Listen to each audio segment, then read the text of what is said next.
Masters pass করার জন্য আপনি এলিজিবল হবেন পিএসডব্লিউ তে যাওয়ার জন্য। মধ্যপ্রাচ্যের যুদ্ধের দামামা চলছে এবং কানাডায় অনেকে যেতে চাচ্ছে না, কারণ কানাডাকে দখল করে নেবে আমেরিকা, যার ফলে হচ্ছে বিলেতে প্রচুর ছাত্র আসছে। স্পন্সরশিপ কিনে ফেলেন, তাহলে হয়তো বা আপনি হাজবেন্ড আনতে পারবেন। কিভাবে আপনি লজ্জা করলো না বলতে প্রশ্নটা, যে একটা ধান্দাবাজি কে বললো আর আপনি সেই অ্যাডভাইসটা চাচ্ছেন? আমার হচ্ছে প্রশ্ন ৩টা। প্রথমত প্রশ্ন হচ্ছে, আমি হচ্ছে মাস্টার স্টাফ কোর্সে আছি, ১ বছরের কোর্স যেটা। ওইটাতে হচ্ছে কোনো স্পাউস নিয়ে আসা যায় না। তো আমি প্রথম প্রশ্নটা হচ্ছে যে আমি মাস্টার্স এর অলরেডি ৬ মাস শেষ হয়ে গেছে। নেক্সট কোর্স কমপ্লিট হওয়ার পরে আমাকে কি করতে হবে? আর ২ নম্বর প্রশ্নটা হচ্ছে যে আমি স্পাউস আনার জন্য কিভাবে কি করব? আচ্ছা, প্রথমত হচ্ছে আপনি মাস্টার্স পাস করার জন্য আপনি এলিজিবল হবেন পিএসডব্লিউ তে যাওয়ার জন্য। পিএসডব্লিউ তে গেলে আপনি স্পাউস আনতে পারবেন না। এখন মাস্টার্স পাস করার পর আপনি যদি রিসার্চ মাস্টার্স, এমফিল, ডিবিএইচ বা পিএইচডি তে যান, ওই ক্ষেত্রে আপনি স্পাউস আনতে পারবেন।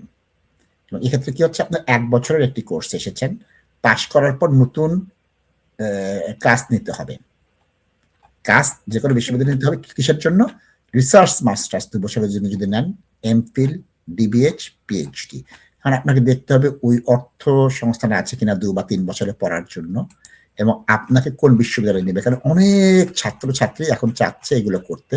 আমেরিকার ভিসা অনেকটা বন্ধ, মধ্যপ্রাচ্যের যুদ্ধের দামামা চলছে এবং কানাডায় অনেকে যেতে চাচ্ছে না, কারণ কানাডাকে দখল করে নেবে আমেরিকা, যার ফলে হচ্ছে বিলেতে প্রচুর ছাত্র আসছে।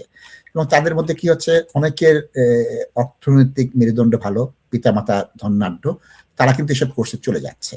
তাহলে আপনার যদি মনে করেন স্বামীকে নিয়ে আসতে চান পিএসডব্লিউ, আপনি যাবেন না, কারণ পিএসডব্লিউ ২ বছর তো স্বামীকে আনতে পারবেন না, কারণ আপনার স্টুডেন্ট লাইফে তিনি আপনার সাথে ছিলেন না।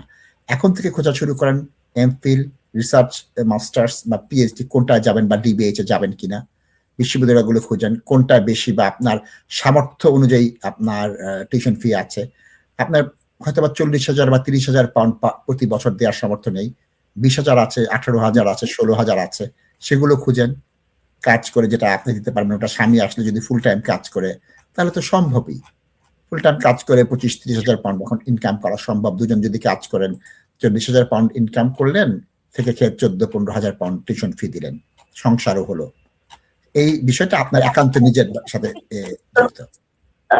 অনেকে বলতেছে পিএসডব্লিউ তে যাওয়ার পরে আপনি যে কোর্সে আসছেন ওই কোর্সে রিলেটেড কোনো জব পান, অথবা কেয়ার ভিসা বা কেয়ার ওয়ার্কারে হচ্ছে আপনি স্পন্সরশিপ কিনে ফেলেন, তাহলে হয়তো বা আপনি হাজবেন্ড আনতে পারবেন। ধান্দাবাজি করেন না, এটা বলেন না বোন। এসব ২ নম্বরই জালিয়াতি।